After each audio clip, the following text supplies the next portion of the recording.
All right, let's just dive right into this. Welcome to this explainer, where we're going to unpack some honestly, truly profound wisdom today. We are looking at the legendary 2005 Stanford commencement address delivered by Steve Jobs, specifically as it was analyzed and translated by Deepak Daya. You know, Jobs' words that day didn't just inspire the graduates sitting in that stadium. They literally became a cultural touchstone for the whole world. But what's really fascinating here is just how incredibly dense with life experience those few minutes actually were. So I've got to pose this direct question to you. Can you really take 50 years of a brilliant leader's life? We're talking the absolute highest peaks, the most crushing defeats, all of that innovation, and distill it down into just 15 minutes? Well, the answer is a massive yes. In this explainer, we're breaking down the language barrier and pulling out the absolute core of Daya's presentation. We're going to give you a highly retainable, completely life-changing masterclass that you can start applying today. Now, Jobs didn't just get up there and give some meandering philosophical lecture. He stuck strictly to the rule of three. So, our roadmap today looks like this. First, the 15-minute life lesson, then Story 1, which is all about connecting the dots. After that, Story 2, covering love and loss, then Story 3 on facing death, and finally, we'll wrap up with his famous sign-off, stay hungry, stay foolish. Let's get into it. The 15-minute life lesson, breaking the language barrier. So Deepak Daya noticed this really startling trend during his seminars. He realized that practically no one had actually listened to this incredible speech, and it was simply because it was in English. So this adaptation into Hindi is absolutely crucial. Why? Because the wisdom packed inside these stories has the power to trigger explosive, totally positive personal transformation, no matter what language you happen to speak. Right now, I want you to just prepare your mind. Try to clear away your external worries and push away any distractions you've got going on just for the next few minutes. Because it's incredibly humbling when you stop and remember that Steve Jobs himself never actually graduated from college. Yet there he was, arriving at one of the most prestigious universities in the entire world, Stanford, to openly share the absolute highest peaks and the lowest, darkest troughs of his entire journey. Story 1. Connecting dots. The beauty of looking backward. So picture this. After just 6 months at the wildly expensive Reed College, Jobs made this terrifying decision to just drop out. He was feeling this immense guilt, watching his working-class adoptive parents basically drain their entire life savings on an education that he honestly couldn't even see the value in. He had absolutely no clue what he wanted to do with his life. But by dropping out of his mandatory classes, he freed himself up for the next 18 months to drop in on the classes that actually caught his eye, like of all things, a calligraphy class. Fast forward 10 years later, and that single, seemingly random class led directly to the gorgeous typography built into the world's very first Macintosh computer. And since Windows basically copied the Mac, well, that is the exact reason why every single personal computer today has beautiful typography. It's wild. You really have to contrast his extreme physical struggle during this time with his quiet pursuit of passion. We're talking about a guy who was sleeping on the floor in his friends' dorm rooms. He was returning empty Coke bottles for 5-cent deposits, literally just to buy a little bit of food. He was walking 7 miles across town every single Sunday just to get one good hot meal at a Hare Krishna temple. But amidst all that grit and hardship, he was sitting there learning about serif and sans serif typefaces purely out of artistic fascination. At that moment in time, he had absolutely zero hope that this would ever have any practical application in his life. Which brings us to the core lesson of this first story.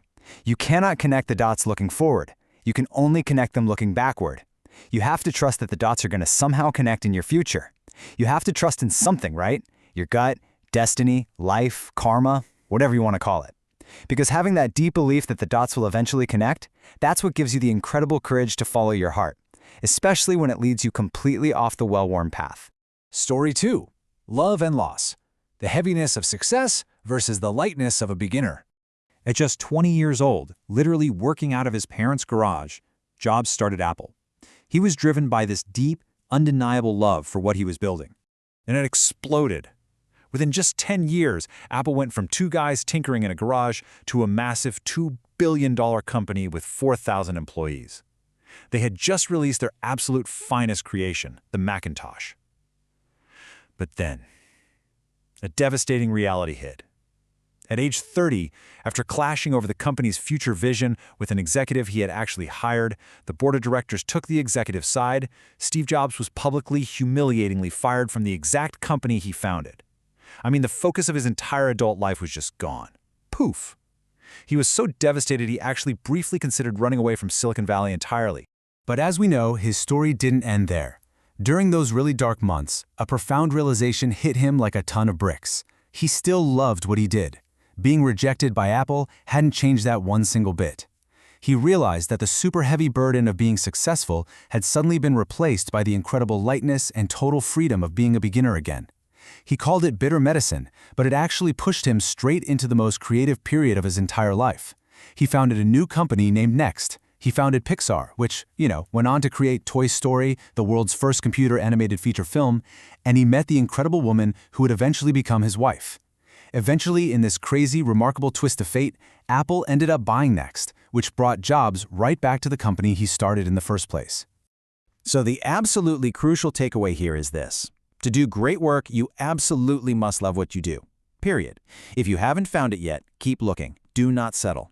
Just like any great relationship, it only gets better and better as the years roll on. You have to let your passion be the compass that guides you out of your darkest, toughest moments.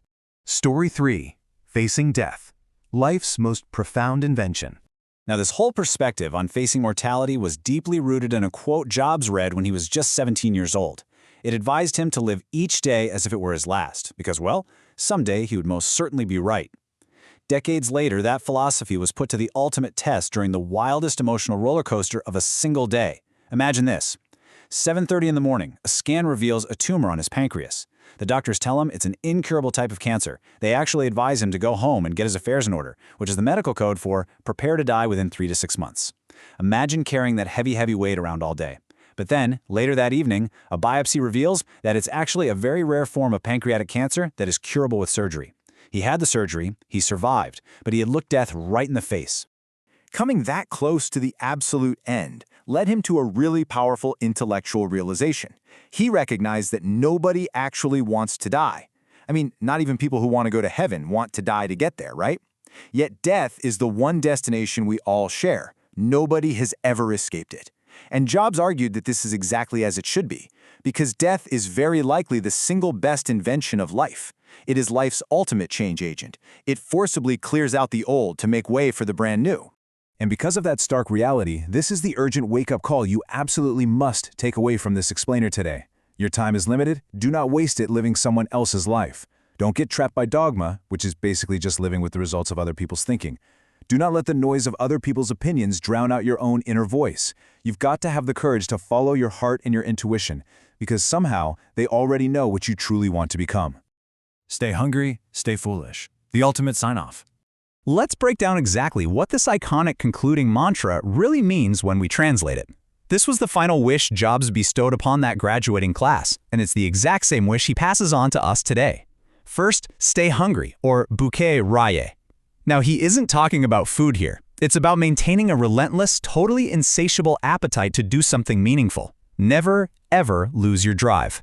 Second, stay foolish, or mork raye. This means you must always keep a beginner's mindset. The exact moment you assume you know everything is the exact moment you stop learning and growing. You have to be willing to look a little foolish in your pursuit of new knowledge.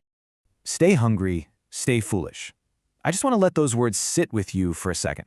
This is the ultimate distillation of 50 years of extraordinary struggle, immense love, crushing loss, and unparalleled innovation, handed to us in 4 simple words. So, I want to leave you with one final, totally provocative thought. Steve Jobs looked in the mirror every single morning and asked himself, if today were the last day of my life, would I want to do what I am about to do today? If today were the last day of your life, what are you staying hungry for? Are you actually living your truth right now, or are you living someone else's? Take that beginner's mindset, follow your intuition, and never, ever settle. Thank you so much for joining me on this explainer, and keep connecting those dots.